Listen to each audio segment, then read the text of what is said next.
Donc le cas numéro 2 de la conférence D3 d'hématologie numéro 2. C'est une femme de 55 ans qui consulte à votre cabinet de médecine générale pour l'apparition depuis quelques jours, c'est aigu, de taches rouges diffuses sur les membres et sur le tronc. Elle n'a pas d'antécédent particulier, elle est ménopausée depuis 5 ans et elle ne prend aucun traitement. Votre examen clinique vous oriente vers un purpurate thrombopénique. Quels sont les éléments qui vous ont permis d'arriver à cette conclusion? Donc on rappelle que pour le purpurat, il y en a deux types. Il y a le thrombopénique et le vasculaire. Vasculaire qui vous orientera plus vers une cause immunologique. Et le thrombopénique, c'est une carence en plaquettes, une anomalie de la coagulation. Donc le purpurate thrombopénique ne disparaît pas à la vitropression, a un caractère diffus, il n'y a pas d'infiltration, contrairement au purpurat vasculaire, où il peut y avoir une infiltration nodulaire qui correspond donc à des lésions inflammatoires. Et il est non échymotique, à la différence de la CIVD, coagulation intravasculaire disséminée, qui est un autre trouble de la coagulation, qui touche les facteurs de la coagulation et donc l'hémostase secondaire, alors que le purpurat, c'est l'hémostase primaire. Complétez votre examen clinique. Donc c'est une patiente jeune qui saigne, qui a un purpurat. Il y a donc un saignement. Il faut rechercher des signes de gravité. Devant le purpurat, le premier signe de gravité à rechercher, même s'il est d'allure thrombopénique, c'est la fièvre. Pourquoi? Pour être sûr que ce ne soit pas le purpurat d'une méningite à méningocoque. Donc vous allez bien sûr rechercher avec des signes de méningite associés. C'est la première urgence qui peut mériter un 0. Ensuite, les autres signes de gravité, ce sont d'autres saignements extériorisés, et également des signes d'hémorragie cérébrale. Donc vous allez rechercher des signes d'hypertension intracrânienne, céphalée, vomissement en jet.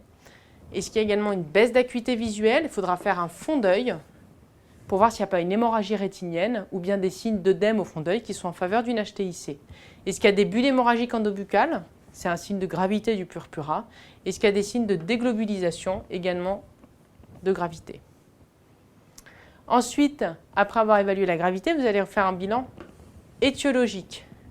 Donc purpurat thrombopénique, est-ce qu'il n'y a pas une cause auto-immune, le PTAI? Ou bien est-ce que c'est un purpurat thrombopénique idiopathique? Sachant que dans les purpurats thrombopéniques auto-immuns, il y a plein d'étiologies, c'est-à-dire ça peut être une infection, donc signe infectieux, fièvre, point d'appel infectieux, éruption virale, syndrome pseudogrippal. Est-ce qu'il n'y a pas un comptage VIH, donc un voyage récent? Ça peut également être favorisé par une prise médicamenteuse récente, par exemple du Bactrim, donc une réaction allergique au Bactrim. La quinine également peut donner des purpurats thrombopéniques. Et donc, un argument pour une maladie auto-immune un peu plus diffuse, des antécédents personnels et familiaux de maladies auto-immunes, des arthralgies, des aftes et des éruptions au soleil, comme le lupus. Une nume intérieure sur 2 points pour voir est-ce qu'il y avait déjà des anomalies des plaquettes, est-ce que c'est la première fois que ça arrive, est-ce qu'il y a déjà eu des épisodes comme ça avant. Et des arguments pour une néoplasie sous-jacente, ça peut être un syndrome paranéoplasique avec adénopathie, hépatosplénomégalie, altération de l'état général. L'examen clinique ne montre rien de plus qu'un purpurat isolé. C'est donc un purpurat thrombopénique isolé. Quels examens complémentaires sont nécessaires et qu'en attendez-vous? Donc, purpurat thrombopénique isolé, c'est-à-dire que vous n'avez rien à la clinique. Ensuite, il faut savoir si sur la paraclinique, tout est examen normal. Donc, gros présus RAI avec PMZ. Même si, a priori, il ne faut pas transfuser la patiente pour l'instant, il vous faut quand même gros présus RAI. Une numération pour voir la thrombopénie et rechercher d'autres cytopénies. Un frottis sanguin à la recherche de schizocytes, est-ce que vous avez des signes d'hémolyse, et des corps de Joly, est-ce qu'il y a des signes d'asplénie. Un bilan d'hémostase, des PTCA fibrinogènes, des dimères, complexes solubles, à la recherche d'une CIVD, même si cliniquement ce n'était pas en faveur, il faudra quand même la rechercher. Des signes d'hémolyse, donc bilirubine, LDH et aptoglobine. Une électrophorèse des protiques plasmatiques à la recherche de signes d'auto-immunité ou bien de néoplasie. Et un bilan auto-immun, les facteurs antinucléaires, les anticorps anti-ADN, les anticardiolipines, TSH, le complément. Le myélogramme, à la recherche d'un argument pour une myélodysplasie, une leucémie aiguë ou un envahissement médulaire. C'est lui qui va vous dire si l'origine est centrale ou périphérique de votre thrombopénie. Ce myélogramme n'est pas systématique, mais je vous conseille de le mettre quand même sur votre copie parce que ça peut être coté. En effet, si jamais votre examen clinique est strictement normal, que vos examens paracliniques le sont également, le diagnostic de purpura thrombopénique idiopathique sera posé sans myélogramme. S'il n'y a aucune autre anomalie de la numération, il n'y a pas de raison qu'il y ait une leucémie aiguë ni une myélodysplasie. Donc, votre bilan ne montre rien d'autre qu'une thrombopénie isolée à 15 000 plaquettes par millimètre cube. Quel est votre diagnostic? Par définition, c'est un purpura thrombopénique idiopathique. C'était sur 10 points. Quelle est votre prise en charge initiale? Donc la prise en charge du PTI. Débuter un traitement en urgence parce qu'il y a un risque hémorragique. C'est une corticothérapie 1 mg kg per-os ou IV à faire en hospitalisation. Mais elle était déjà dans le service de médecine interne. Il ne faut pas la transfuser, sauf s'il y a des hémorragies menaçant le pronostic vital, donc cérébrale, digestive non contrôlée. Mesures associées à la corticothérapie, surtout à ne pas oublier, donc supplémentation et surveillance du potassium avec un ionogramme préthérapeutique, un régime hyposodé et hypoglucidique avec surveillance des dextros, bien sûr l'éducation, et une BU préthérapeutique pour être sûr qu'il n'y ait pas d'infection avant de débuter la corticothérapie. La surveillance, c'est indispensable et c'est coté sur 2 points avec la tolérance des corticoïdes, donc est-ce qu'il y a des signes infectieux, est-ce qu'il y a des hyperglycémies, est-ce qu'il y a sur le ionogramme des anomalies avec des supplémentations à réaliser. La tolérance psychologique aussi, est-ce qu'on peut déclencher des états maniaques chez les patients qui ont un terrain prédisposant. Surveiller le risque hémorragique, est-ce qu'il y a une aggravation du purpura ou au contraire est-ce qu'il s'améliore. Et bien sûr, surveiller la numération de la formule sanguine. À J5, les plaquettes sont à 53 000 par millimètre cube. Quelle est la suite de votre prise en charge? Votre traitement est donc efficace. La patiente peut sortir et retourner à la maison. Sur 2 points, en faisant bien sûr une lettre au médecin traitant, parce que ce sera votre intermédiaire en ville. Il faut poursuivre la corticothérapie à la même dose pour une durée initiale de 3 semaines et ensuite débuter une décroissance progressive avec toujours surveillance d'énumération. 1 fois par semaine, puis à espacer. Bien évidemment, il faut éduquer votre patiente. S'il y a une récidive du purpura, il faudra en urgence aller faire une numération et consulter, parce que ça peut être signe d'un échec de la corticothérapie. Il faut toujours éduquer votre patiente au traitement par corticoïdes, le régime, parce que là elle était à l'hôpital, donc le régime lui était donné. Maintenant, il faut qu'elle le fasse toute seule, hypoglycidique, hyposodé et supplémentation en potassium. Et surveiller les risques infectieux. Il n'y a pas d'antibioprophylaxie parce qu'elle n'a aucun terrain, donc elle n'a pas besoin soit de Zélitrex ni d'antibiotiques en prophylaxie, contrairement aux patients qui sont sous corticoïdes pour des chimiothérapies, mais il faut quand même surveiller le risque infectieux et l'en informer. Et informer la patiente sur le risque de récidive, donc on en a déjà parlé. Question 7. À l'arrêt des corticoïdes, les plaquettes sont à nouveau mesurées à 15 000 par millimètre cube.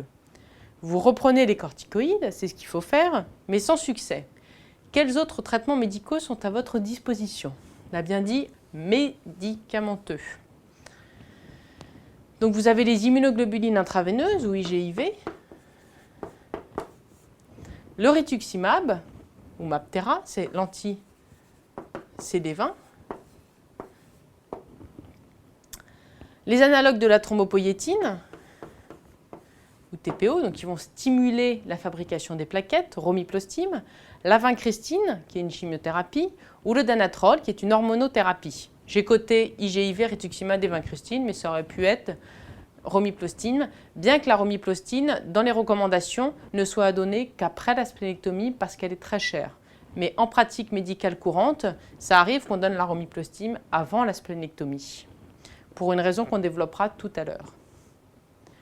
Question 8, justement, finalement on décide d'un traitement chirurgical par splénectomie. Quelles précautions particulières prenez-vous autour de l'intervention?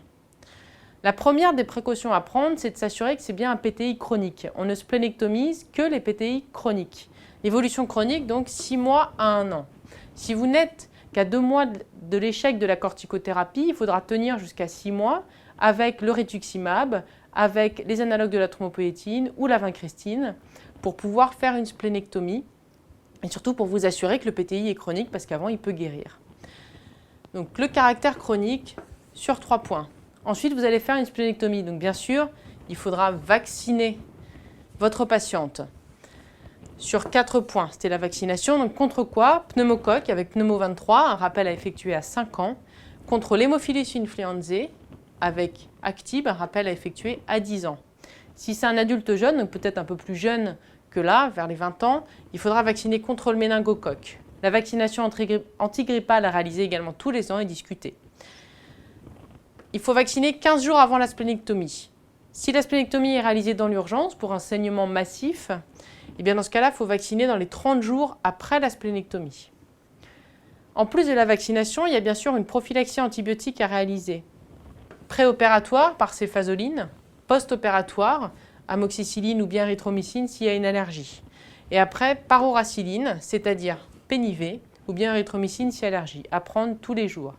La durée de l'antibioprophylaxie, elle est de 2 ans pour un adulte, ou plus s'il persiste des signes d'aspélie comme des corps de Joly, ou bien s'il y a des infections. Donc c'est à réévaluer, mais au minimum, vous leur dites que c'est pour 2 ans. Pour les enfants, c'est au minimum 5 ans, bien sûr, voire à vie. Il faut éduquer votre patiente, c'est primordial, parce qu'elle a une hypogammaglobulinémie secondaire à la splénectomie, et donc une susceptibilité d'infection aux germes encapsulés, hémophilus, pneumocoque et méningocoque. Mais elle a également quand même une susceptibilité aussi aux salmonelles, à l'Escherichia coli, au pio et au staphylocoque doré. Donc il faut bien lui expliquer qu'au moindre signe d'infection, ça peut aller beaucoup plus vite que pour un patient standard et qu'il faut donc consulter très rapidement. Il y a des cartes de splénectomisés et il faut bien sûr informer le médecin traitant. Vous pouvez le mettre sur votre copie par une lettre. Donc, purpura, thrombopénique ou vasculaire. Avec vasculaire, ça correspond à des lésions des petits vaisseaux, ce qui va faire une extravasation. Et thrombopénique, c'est un manque de plaquettes. Les causes peuvent être multiples dans chacun des 2 types de purpura, avec des causes immunologiques qui vont aller dans les 2. Le purpura thrombopénique, si c'est un purpura thrombopénique idiopathique, c'est un diagnostic d'élimination et vous devez bien sûr d'abord rechercher toutes les autres causes possibles, passant par les causes auto-immunes, lymphoprolifératives, néoplasie, infectieuses. Une des causes de purpura et celle à éliminer en premier, c'est la fièvre avec la méningite à méningocoque. Le purpura de la méningite à méningocoque est d'ailleurs d'origine mixte, thrombopénique et vasculaire. Un PTI, ça ne se transfuse pas. C'est-à-dire que si vous lui transfusez des plaquettes, elles vont être mangées directement et ça n'aura pas d'effet. Ça se transfuse uniquement s'il y a un risque vital qui est présent et donc s'il y a un saignement intracérébral ou bien une hémorragie massive. Et encore une fois, c'est un diagnostic d'élimination. La splénectomie, il faut vacciner, antibioprophylaxie et information, éducation. Dans ce cas clinique, on a donc vu la question 335, thrombopénie, et 115 bis, déficit immunitaire.